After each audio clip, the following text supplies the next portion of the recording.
This Liberty Sports Update is brought to you by Beacon Credit Union. Ian is here with us now. Ian, thanks for joining us. If you want to go ahead and start with maybe just talking a little bit about the SOAR initiative, then we'll just go ahead and take questions after that. Great, thanks, Nick. Well, we're very excited to announce the SOAR initiative today. It's designed to help educate and empower Liberty student athletes so that they can build and expand their personal brand as we prepare to enter into the name, image, and likeness era. I think, as many of you may know, the NCAA is scheduled to vote on name, image, and likeness in January, and we expect it to be in place for the 2021-22 year. So this is an effort for us to include both campus professionals and national experts to come alongside our student athletes and equip them so that they can capitalize on name, image, and likeness within the NCAA legislation and position themselves to be successful. So we think it's very important to resource our coaches and our student athletes in this emerging area within college athletics, and I think this will be a point of difference for Liberty. Great, thank you, Ian. We'll go ahead and take questions now for Liberty Athletics Director Ian McCaw, if you want to use the raise hand option. And our first question comes from Damian Sordelet. Let's reviews in advance. Afternoon, Ian. How are you? Doing great, Damian. Good to see you. Good to see you too. The personal branding, I think that's one of the trickier aspects of name, image, and likeness. And have you worked with your staff and worked with maybe any outside sources to figure out how the branding will work for students, particularly at a university that doesn't have the Power 5 opportunities like a lot of these other major universities?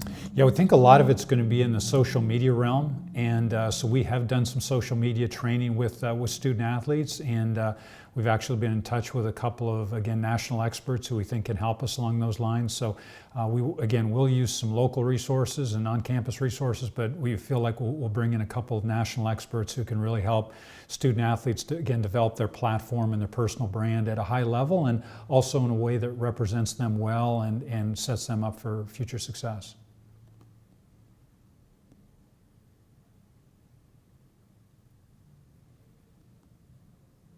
Next, we go to John Manson from the Sea of Red. Hey Ian, how you doing today? Doing well, John. Good to see you. You too.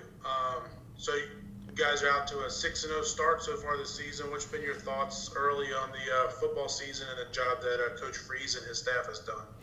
Well, as we all know, Coach Freeze is an incredible blessing to Liberty. We're grateful for his leadership, and I think him and his staff are just doing an extraordinary job in elevating the program, and certainly I think in many ways we're ahead of schedule, but it's exciting to be where we are right now and sitting at 6-0 and getting the national attention that we are. But what I'm most encouraged about is really all aspects of the program are on the rise. I mean, certainly on-field performance is what most people are focused on, but recruiting's going extremely well. Just all of the infrastructure within the program is developing, and I think we're on track, as we'd hoped, to become an elite Group of 5 program. And with the university's commitment to facilities and resources, again, I think all signs are pointing in the right direction.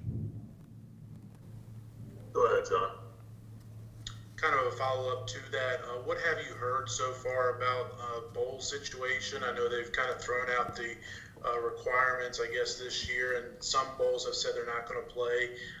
Any idea of how many bowls there might be and what Liberty's aspirations might be this season? Yeah, good question. So as you mentioned, the NCAA Council, based on a recommendation from the Football Oversight Committee, has waived all bowl eligibility requirements, so they don't exist. It's kind of unfortunate in some ways because Liberty's already a deserving team and we'd already be bowl eligible under normal circumstances, but we remain very hopeful that we'll have a chance to advance to a postseason bowl game for the second straight year. But there's no question bowls will be different this year. We expect that ESPN is going to make an announcement in the next few days as to the actual bowl lineup, how many bowls will be played. I think the number will be in the mid-30s. And I do expect there'll be some differences in terms of how the bowl games are played. I think there'll be some restricted attendance in certain bowl games. I think there could be some where there are no fans at all. I think we can expect shorter team stays at the bowl site than we've had in the past, and few, if any, activities around the bowl game. So I think all those things will be different. We may even see some non-traditional dates as well. But anyway, all that I think will be start to unfold here very soon. But we're getting very encouraging response from our bowl partner, ESPN, and obviously we have a number of bowl tie-ins through them. Let's go back to Damian. And first, I want to follow up on that. We saw a fellow Independent Army accepted an invitation to the Independence Bowl. Rather unusual that a team receives a bowl invitation in mid-October. Have you been in talks with those bowl games, and have you also been in talk with Freeze if a bowl opportunity presents itself or invitations handed down early? Would you jump at it with the uncertainty of what bowl games are going to be played? Good. We've primarily been dealing with ESPN since they're our bowl partner. I have had some conversations with a couple of specific bowl games, but we likely are going to wait and get some direction from ESPN as to what they do, and a lot of that'll, I think, be dictated based on how the rest of the season unfolds. But again, we're encouraged by what we're hearing at this point in time, and obviously the success of the team makes us very deserving for a bowl opportunity. I want to swap gears for just a second and talk about the basketball. The ASUN just came out with the new revised conference schedule. We've seen fellow mid-major conferences like Conference USA, the WAC, and the America East go to the single site format. Is this something that works out well for travel? And what was your input in discussing this with the conference? Yeah, the feedback we've received from Commissioner Gumbard and the conference is that as many as upwards of half the conferences are seriously considering about going to the single site format. So I think it's going to be very prevalent. Obviously, the reasons for it are related to to safety and trying to best ensure that the games are played. And so from that standpoint, it makes a lot of sense. It's not optimal from a competitive standpoint, but again, one of many sacrifices that end up being made in 2020 with some of the issues that we're dealing with. So it was widely supported by our athletic directors and presidents. So again, we think this gives the conference the best opportunity to have the conference play completed and have a successful season. John, go ahead. Talking about basketball, kind of a two-part question.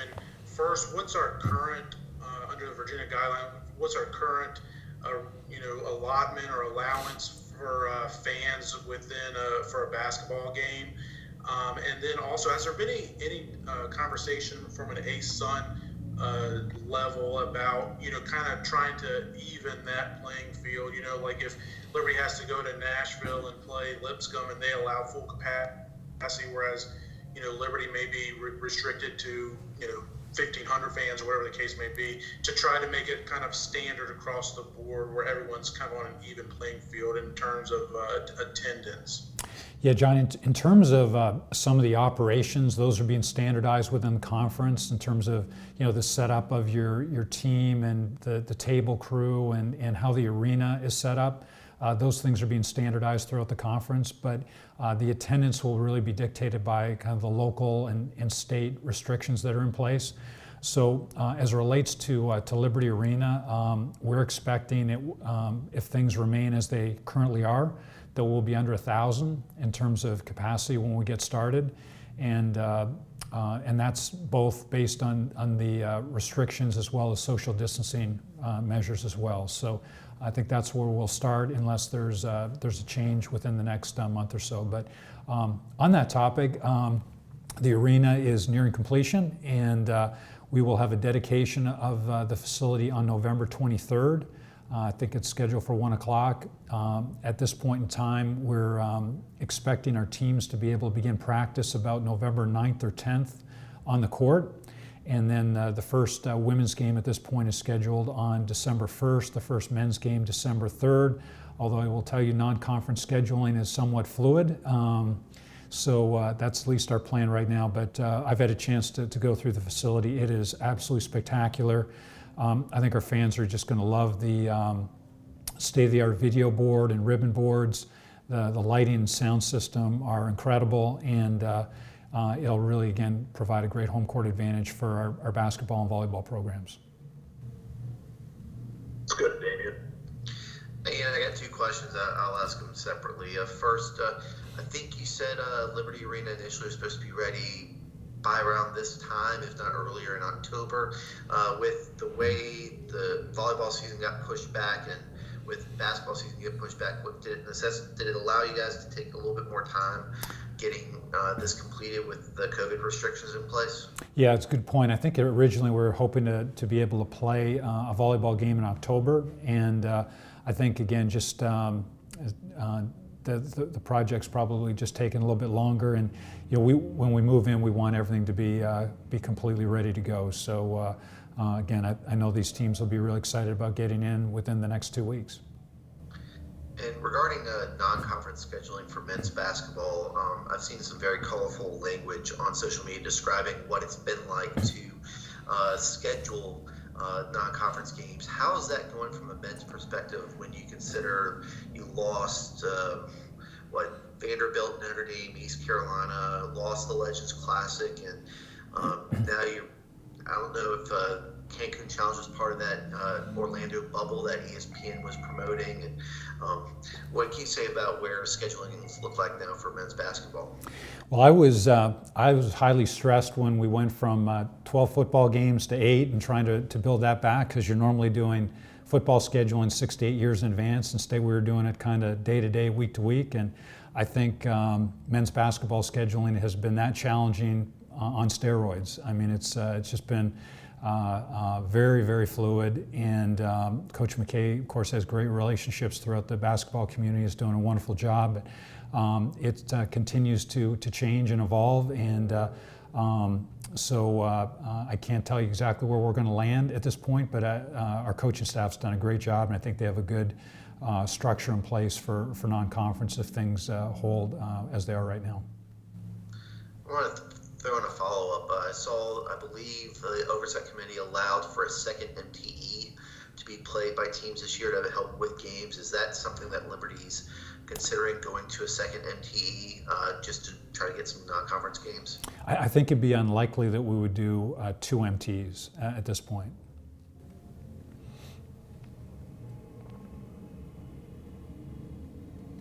Yeah, just to go back for a second to the name, image, and likeness.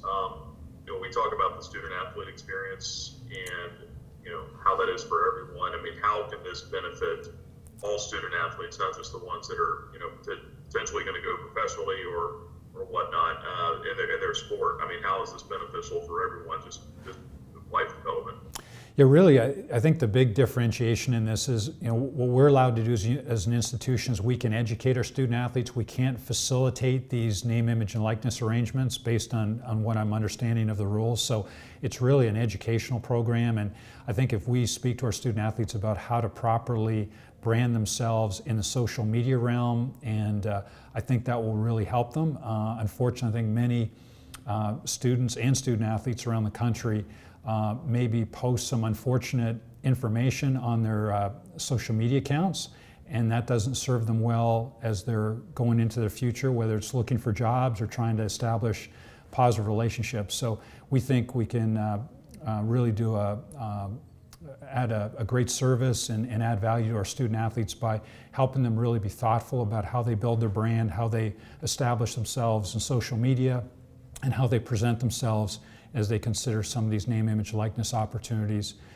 as they begin to unfold. So again, I think it's another area where Liberty can lead out and really have a unique opportunity to present to our student athletes. One other one for me, just regarding football, with UMass going back on the schedule, just how did that come about, and why is that beneficial for the program? Yeah, we when UMass announced that they were going to cancel their season, we remained in touch with them and had some discussions about rescheduling that game. At one point, they were thinking about playing in the spring, and I don't think that was going to work for us.